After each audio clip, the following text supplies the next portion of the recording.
No vídeo anterior eu expliquei a diferença entre uma ETL e uma ELT. E eu prometi também explicar a diferença entre uma Data Warehouse e um Data Lake, que eu vou fazer isso nesse vídeo de hoje, sem muita complicação e usando o mesmo exemplo do vídeo anterior, depois da vinheta.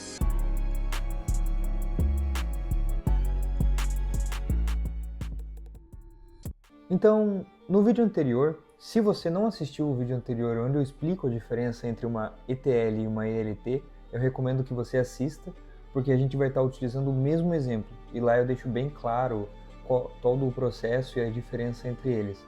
Então você vai conseguir entender o exemplo e você já não vai ficar perdido agora nesse exemplo daqui. A gente já pode começar explicando que, primeiro, são diferentes. Existe uma diferença entre Data Warehouse e Data Lake, e eu vou te mostrar essa diferença usando o exemplo. Então, aqui a gente já tem nossa fazenda, né, que nem do exemplo anterior, e uma explicação rápida do que é um ELT e um ETL. Então, basicamente, a gente faz a extração, transformação e carrega isso de alguma forma, né, dependendo justamente de como os dados estão, de como a gente vai tratar eles, que tipo de tratamento que a gente precisa dar para eles e o tamanho também, né? Então, muito disso varia. Então, a gente já pode vir aqui para o nosso Data Lake. O que seria o nosso Data Lake nesse cenário? O nosso Data Lake seria um galpão com todas as laranjas que foram colhidas. Então, tudo, desde laranja, galho, terra, tudo misturado. Tudo isso misturado num lugar só é um Data Lake. Então, trazendo para o mundo real, nada mais é do que um bucket onde você tem todos os tipos de dados lá dentro. PDF, imagem, texto estruturado, texto não estruturado, CSV, XLS e números, Markdown. Por que é fundamental e por que ele é tão importante? Por que a gente utiliza esse tipo de coisa? Porque, como você pode ver aqui, quem utiliza isso são basicamente cientistas de dados. Por quê? Porque é extremamente importante essa relação entre os dados desestruturados.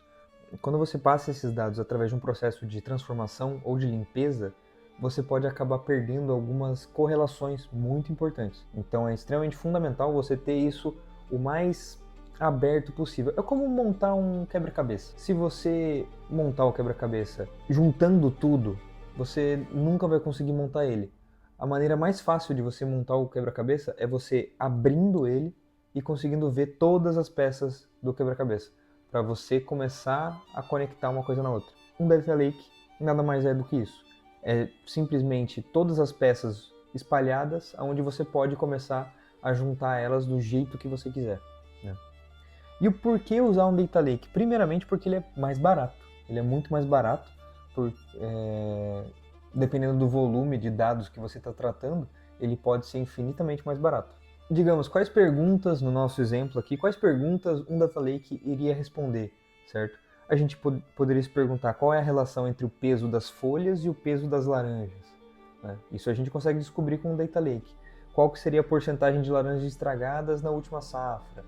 Qual é a relação de laranjas utilizáveis para laranjas estragadas? Esse tipo de métrica é uma coisa que a gente só consegue com um Data Lake. E agora, qual que seria o Data Warehouse? O Data Warehouse seria o oposto dessa visão. O Data Warehouse seria basicamente a prateleira onde a gente expõe os nossos sucos. Então os sucos já estão envasados, já estão rotulados, organizados e estão prontinhos dentro dessa prateleira, né? E quem que utilizaria esse tipo de solução, né?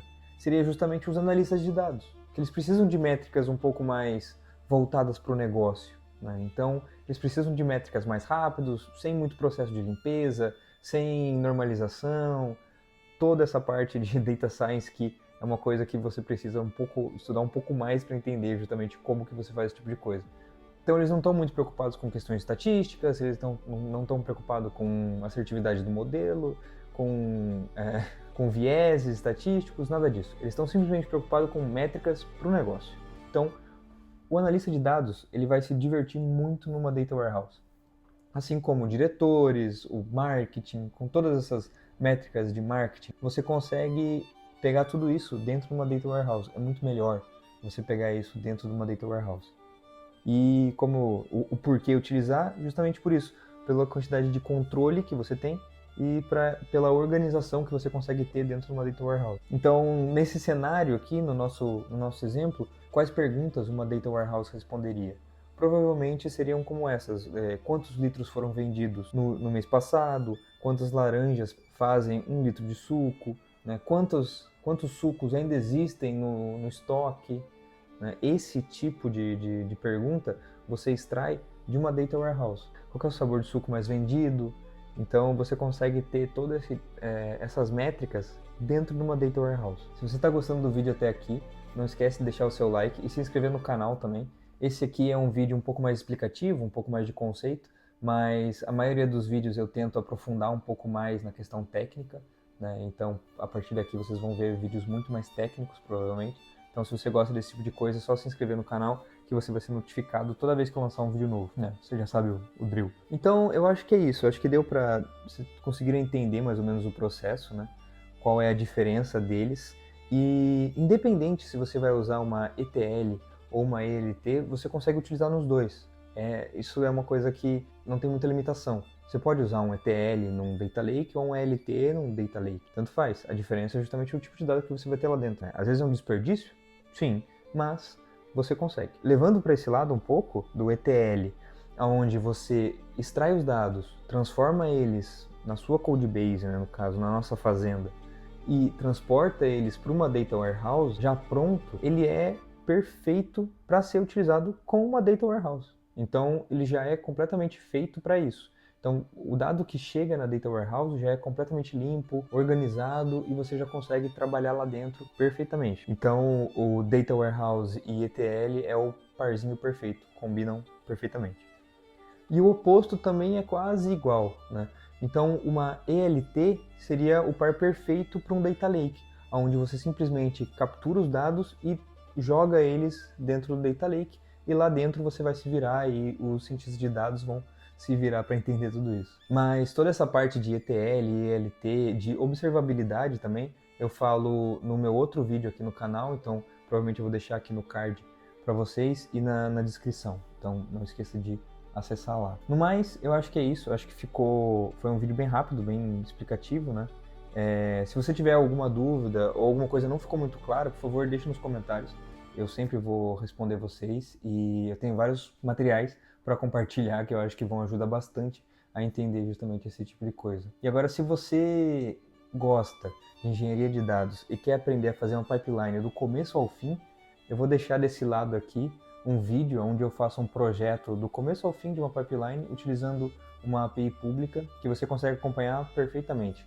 E desse lado aqui eu vou deixar o meu primeiro vídeo do canal, onde eu explico a diferença entre um analista de dados, um engenheiro de dados e um cientista de dados.